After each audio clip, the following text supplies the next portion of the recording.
د بلخ ولایت د شهیدانو او معلولینو چارو ریاست د یوې خیریه مؤسسې په همکارۍ په 140 اړمنو کورنیو چې یتیمان بې سرپرسته ښځې او معلولین پکې شامل دي نغدي مرستې وویشلې. د دې ادارې رئیس وایي په دې پروسه کې هر معلول او کونډې ته 18,000 افغانۍ او هر یتیم ماشوم ته 16,000 افغانۍ ورکړل شوي دي.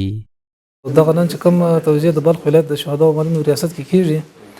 دا د یو خیریه بنسټ د خوا څخه د شهدا او معلولینو د محترم وزارت په هماهنګۍ تقریبا 140 کورنۍ لپاره موږ توزیع لرو چې په دې کې تقریبا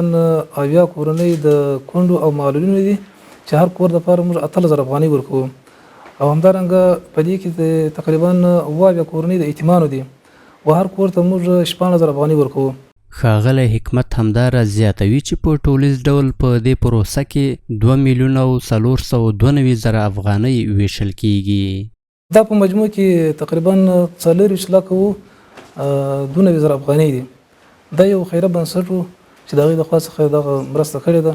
نو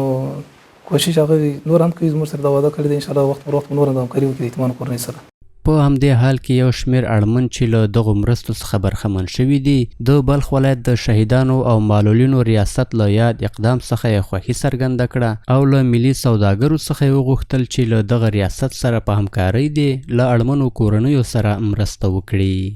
زه ډیر خوشحاله یم چې په دې روزه کې زموږ صغیرانو سره د حکومت کومک کړی ده او بس انشاءالله دغه به زموږ مشکلات رفع کړي. بسیار یتیما برای معلولین 16,000 کمک نقدی کردن به خاطر ماه مبارک رمضان بسیار مشکلات مردم حل کردن. د مسینا دا خواهش لرم چې د شهیدانو له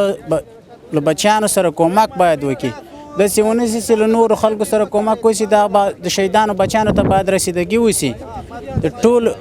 د ټول شهیدانو بچیانو ته باید رسیدګي وشي. دغه مرستې په داسې حال کې ویشل کیږي چې تر دې وړاندې د بلخ ولایت د شهیدانو او معلولینو چارو ریاست د دغه ولایت د والي په لارښوونه او ملاتړ د اړمنو کسانو د پیژندنې او مرستې په موخه ځانګړې کمیټه جوړه کړې وه.